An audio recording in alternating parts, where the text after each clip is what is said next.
Welcome everyone. How you doing? Jeff Perro here with ChiroAdvocate, and I'm pleased to be here with our friend, Dr. Clayton Roach. How you doing, Dr. Clayton? I'm doing fantastic, Jeff. How are you? I'm fantastic too. Thanks.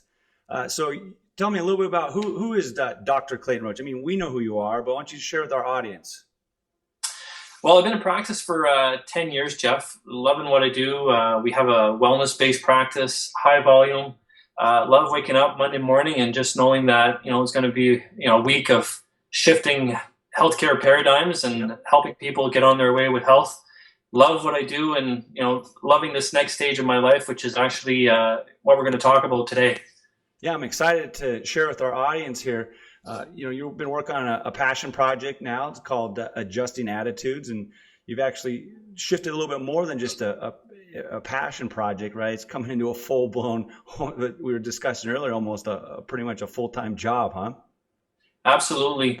If I don't know if I would have gone back to where I was when I started thinking about this project, I didn't really anticipate how many hours it was going to be, but nonetheless, I'm into it full-blown. There's no turning back.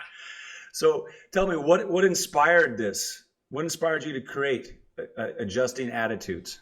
First of all, what is Adjusting Attitudes?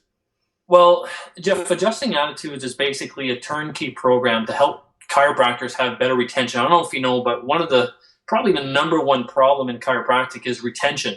And we do a great job at marketing our practices.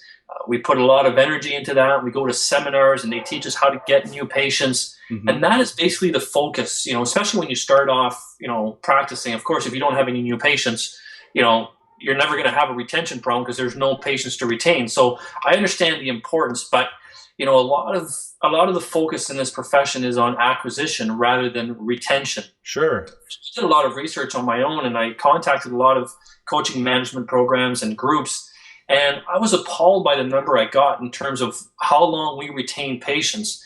And I learned that the industry average of how long we retain patients was 10 to 15 visits. Wow. And that to me is kind of appalling because, we're trying to, convey a message of wellness and create miracles in our office. But if patients are leaving after 10 to 15 visits, there's no way that patients can experience the true miracles of chiropractic. So, I got to say I wasn't the best at retention in the beginning. And through frustration and, running the streets for new patients and doing, workshops in-house and lunch and learns and staying late at night, I realized that, I had no life. I was working, 10-hour days, Yep. 6 days a week, and obviously, created a life that was out of balance for me. And then I remember one day I went to my front desk, and I'm sure many of the listeners have done that before, and they're thinking about a patient. And so they go to the front desk saying, geez, I haven't seen this patient for a long time. And I can remember like it was yesterday. I asked my assistant, whose name was Darlene, I said, Darlene, where's Jim? I haven't seen Jim in a long time. And of course she, goes into the computer and she's looking in the computer, and of course Jim isn't scheduled. And I'm like, man, I wonder what happened. I spent all this time educating him and he just left. Mm-hmm. So I get on the phone. I said, I've dialed this number, and boom, there's Jim. I said, hey, Jim, it's Dr. Clayton Roach. How you been? I'm just calling, just to connect. You haven't been in our office for a long time. He says, you know what? You fix me. I'm great. And then I realized that, he didn't get it, and he was basically treating chiropractic as like a Tylenol. And as soon as the pain left, so did he. So that was kind of like a bummer to me. And I kind of went home and depressed, and, everything that I was doing to create new patients, I realized I was losing them in the back door, and they were coming in. And as much as I was acquiring them, they were leaving me. Yeah, I'm sure you're the first chiropractor and the only chiropractor that experienced that, right? Absolutely. Yeah, absolutely. Just here in Canada on the East Coast, right? Yeah. In one part, and one idea that I'm sure that, I'm a marketer I'd say by innateness, is we don't realize that, acquiring a client is very, very expensive. So to acquire a brand new client is where the majority of our marketing funds go. And we're okay with that as long as most of us, we're okay with that as long as the ROI is there. Like if I spend X amount of dollars and I get X new clients, then that makes sense. What oftentimes practitioners don't look at is how much does it cost to keep that client? Because it is at minimum 3 times as expensive to get a new one than it is to keep the ones you have. I challenge the listeners to think about if they had just kept 10% of all their patients that they lost or that haven't returned, what would their practice look like today? I did that in my own practice. I went home crying. I bet. So adjusting attitudes is what? What exactly is it? Yeah. So after all that, I'm a firm believer when there's a problem in your life and you fully come to the realization that what you're doing isn't working, the universe kind of sends you an axe that hits you in the middle of the forehead, which is your answer, right? Mm-hmm. So I remember, I was going to a seminar in Hoboken, New Jersey with it was called the Ultimate Achievers Club. And I can remember sitting there. There was a guy that was talking about several multi-million-dollar businesses that he had created, which was great. But what intrigued me was that he was talking about this concept called emotional mapping. And basically, he described it as, for him, basically the root of his success. And I was like, man, what is emotional mapping? What is it? And he went on to explain that what he did, which was kind of overwhelming at the time when I was listening to him, is that he basically did a precise assessment of how all of his clients felt at different points during the sales cycle. So he knew exactly how all of his clients felt at different intervals or whatever points during their sales cycle. And then what he did, which was amazing, is that he developed a breakthrough communication strategy to address all those emotions.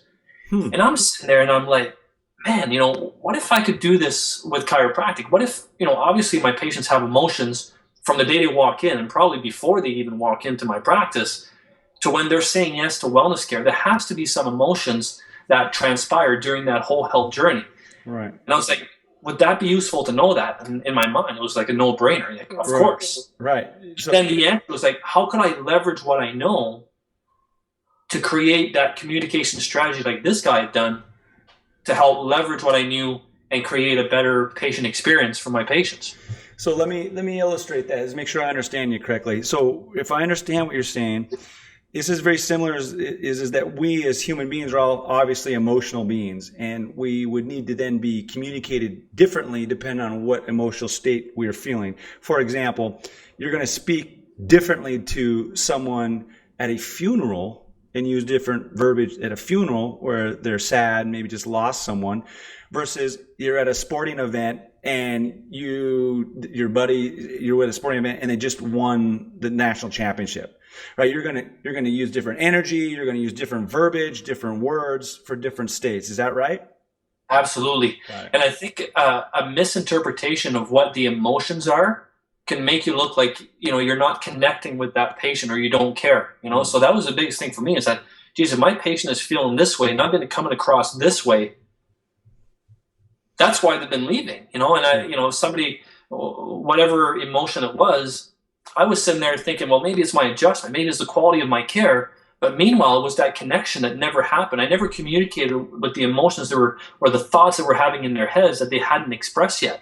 Yeah. And there they were, just leaving. And I was running, getting more new patients to replace the ones that were leaving. I love what you just said there because I studied copywriting quite a bit, and one of the best copywriters ever, they use the saying, you want to enter the conversation that's already in their head.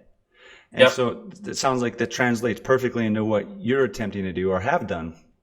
Right. And I think, with whatever patients are saying, I think there was an emotion that preceded that.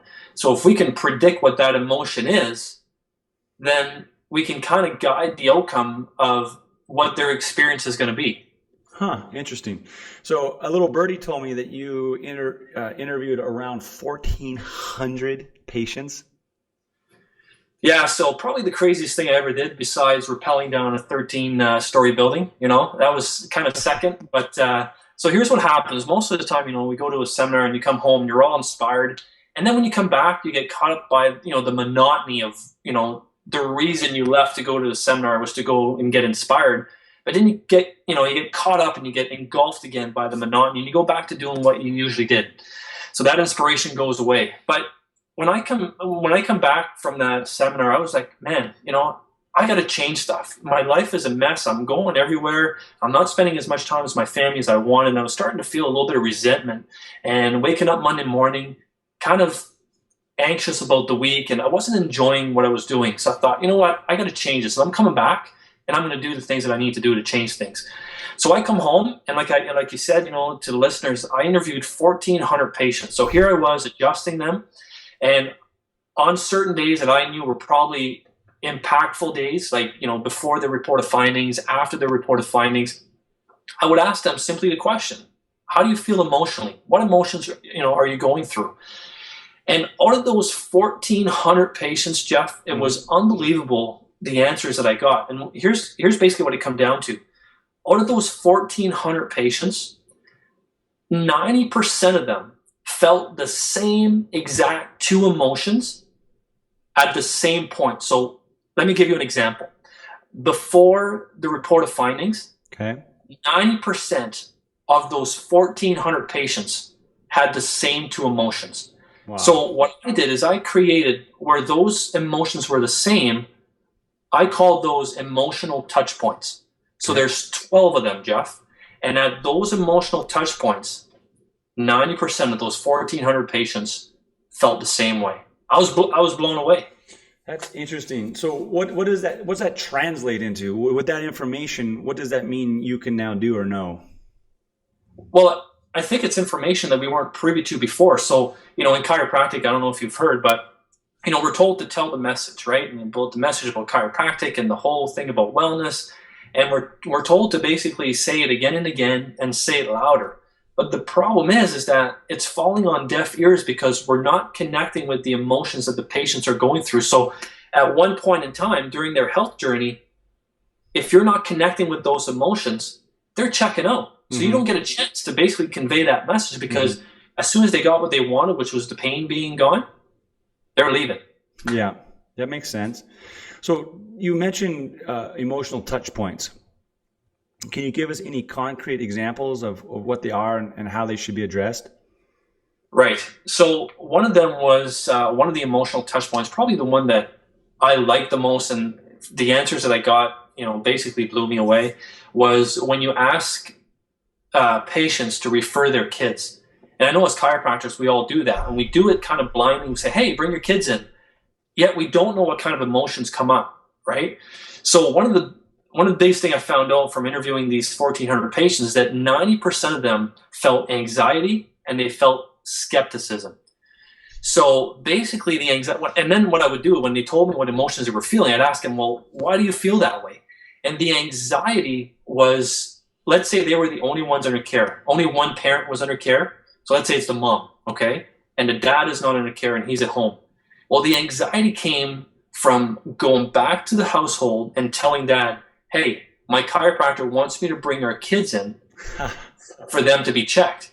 That was the anxiety that they were feeling. I was like, oh my gosh, I never thought about that.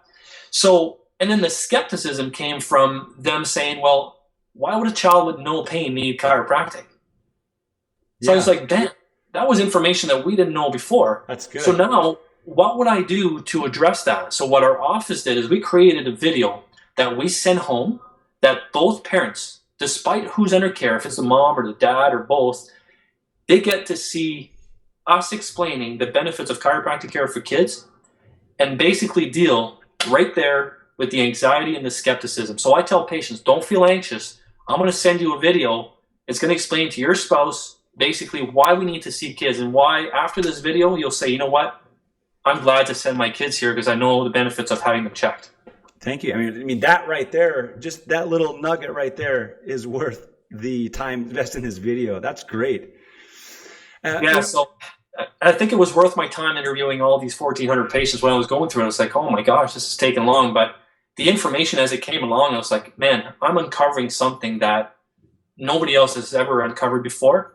And it's going to aid in us treating more patients and, changing lives, basically is what it comes down to. Yeah, I've never heard about this. I mean, before I met you, it's very interesting to me. And but it seems kind of like there's a lot of information and a little overwhelming. How do you suggest someone could implement this into his or her practice? And see, Jeff, what you just did there is emotional mapping.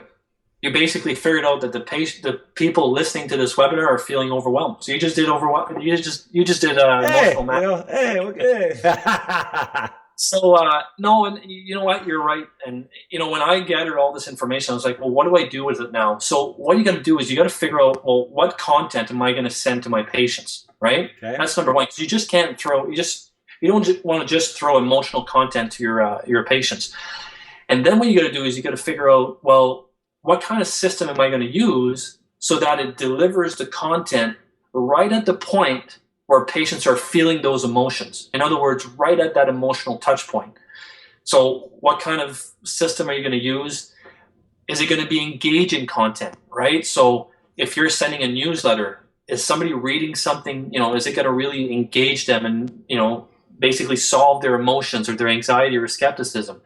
So, you know, it is a little bit overwhelming in terms of creating that content and how to send it and making sure. And not only that, as chiropractors, we like to take vacations, right? Right. So when you go on vacation, how does that system continue while you're away? So in other words, when you go on vacation, if you have somebody coming in and cover your practice, you've got an associate and somebody's going through one of those emotional touch points, how are they going to transfer that information in terms of what you know about emotional mapping so that it's seen, you know, there's no seams at all. When you go on vacation, you can come back feeling comfortable that all the information was conveyed. And that was the most challenging thing, is making it reproducible whether you were there or not. So it sounds to me like you guys have worked out all the kinks in there. This is a system that you guys have already built, right? Yeah. So, and that's what we're talking about with adjusting attitudes, which, you know what, it's a turnkey system that does it for you. There's 40 videos. And I mean, those 40 videos, Jeff, they're not like, you know, something that I film with my iPhone shaking and, you know, post it on YouTube. The animations are unbelievable. I had just a little testimony there. I had a patient that had been to 5 different chiropractors. So he came in to see me because he learned that, you know, I did something different.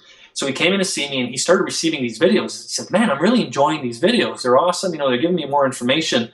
And then finally I sent him this video about subluxation.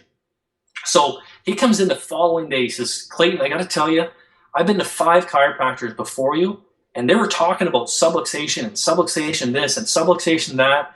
And he says, for the first time in my life, after watching that video, I now fully understand what a subluxation is.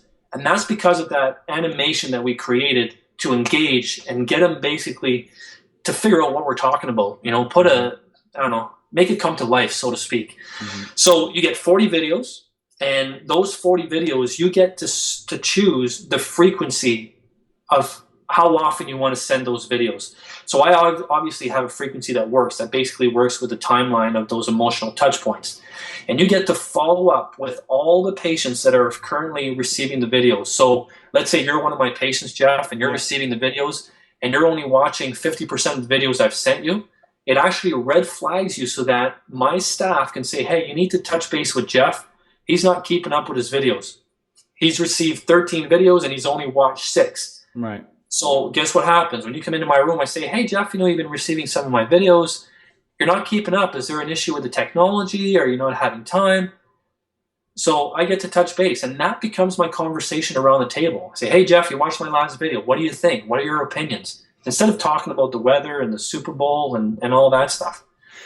Yeah. Plus, you know, if you start to regularly send videos, no matter what they are, what this is going to also do is help your clients basically become more accustomed and trained to watching and consuming information from you.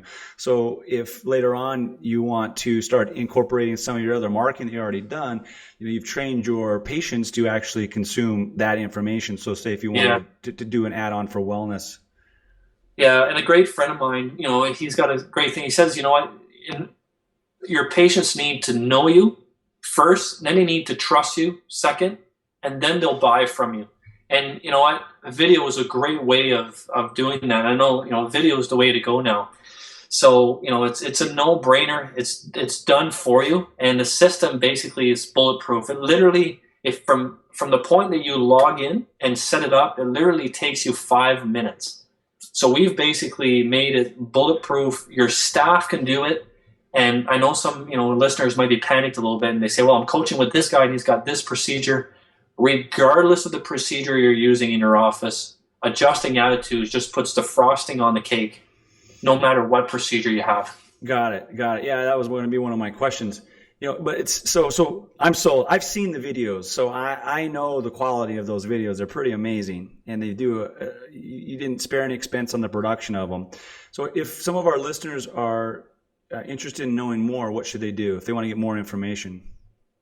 Well, I think the biggest thing, we've done a little short interview here, but I think people need to be better versed with the language. Like, what is emotional mapping? What are those emotional touch points? So what I did in order to kind of ease that whole fear and all that stuff was I created a 3-video free training series modules, or so 3 videos. They're free, and it basically brings you from point A to point Z, and it goes from emotional touch point 1 through 12, explains what the emotions are and what we've done in our office to address all those emotions. So the free training program is called The Emotional Path to Practice Success. Awesome. And where would one go to get that? What address? So we'll include the link, but it's basically www.adjustingattitudesfreetraining.com/intro. Cool. And we'll have that link down below. You guys can just click down there. So awesome, man. Great talking to you today. We do something, I'm kind of put you on the spot. One of the traditions we do here at the ChiroAdvocate is we always ask our guests to do something above and beyond, like a little ninja tip, a free bonus, something that we can give above and beyond just this amazing content that you already shared with us. So you got something? I do, Jeff. What I'll do is I'll share basically one of the practice nuggets that we've used with emotional mapping.